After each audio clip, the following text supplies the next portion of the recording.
We're here with the Australian cattle dogs, or blue heelers, Kiwi and Lance. Now the blue and blue heelers comes from the coat, which is actually black but gives the appearance of being blue. They also come in a brown colour and they're known as red heelers, and it's certainly a distinctive coat.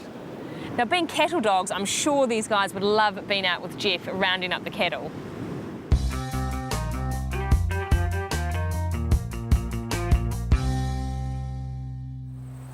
Away we go, girls. Vivian Garrett loves her animals. On her North Canterbury property, she mostly keeps cows. Now they're all special to her and they've all got names. Kirsten, Nikki and Iris, just to name a few.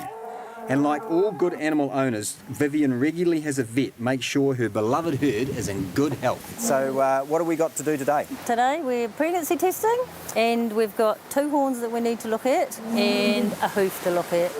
I've got a bit of a problem with Nikki's back right hoof here. The whole toe is just curved upwards and it's getting long because it's not making contact with the ground the way it should. The problem with these cows, they're getting old and their toes get quite long, and on lovely lush ground like they've got here, their feet tend not to wear out as much, so their toes overgrow.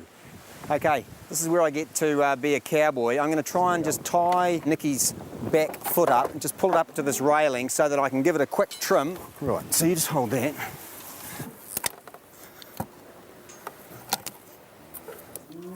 So this is not quite the pedicure that you might get at the local salon.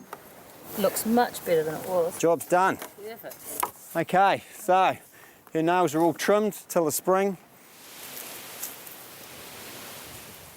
Now it's Iris's turn. I want to have a look at a horn that's been giving her a bit of a headache. Come on.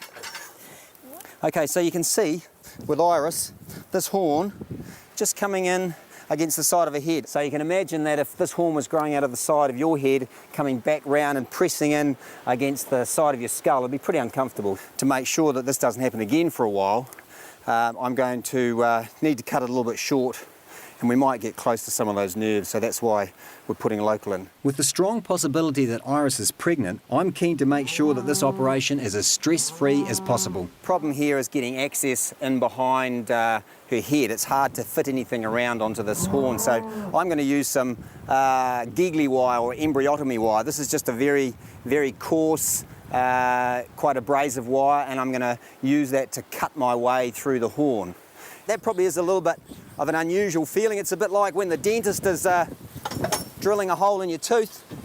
So when you're working this embryotomy wire, you can see it's reasonably hard work. You've got to give it a little bit of oomph. It's just about to come off now. Good. And there it is. Girl. So looking at this piece of horn that we've just cut off, you can see there's no blood vessels there. There's no nerve tissues. A souvenir for you, Vivian. Perfect. Thank you. She looks very happy, doesn't she? I don't think it bothered her at all. Not at all. Now, with her horn sorted, it's time to find out if Iris is pregnant.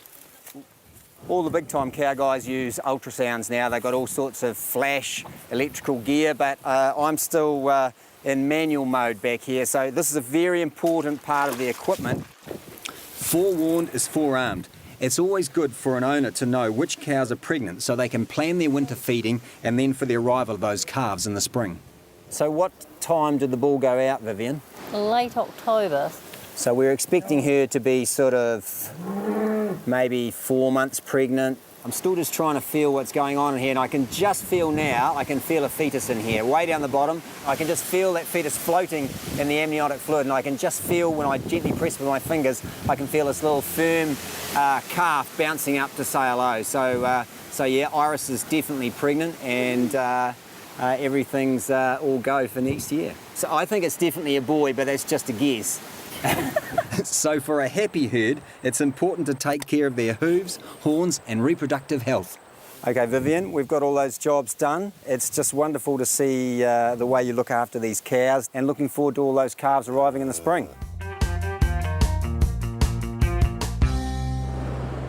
And Iris is keeping in really good health during her pregnancy. I wonder if Jeff was right about the calf being a boy. These guys, as you can see, are very active dogs. Blue heelers like a challenge, and they're very good at things like agility. Now, if you have a dog or a cat, one thing you might want to keep in mind, block your ears, Kiwi, is getting them desexed, and that's something the SPCA knows all about.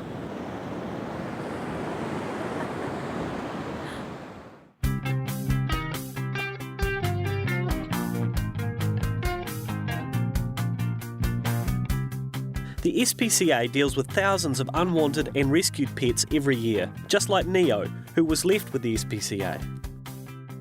While he was up for adoption, he spent more time with the other dogs than cuddling up to prospective owners. But then a new family arrived. That was it. He was on his best behaviour and he was rehomed. You can alleviate the pressure on the SPCA's adoption resources by making sure your pet is desexed.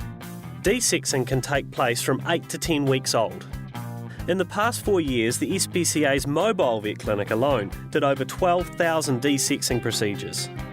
Go to the website, there you can find out how to contact your local SPCA.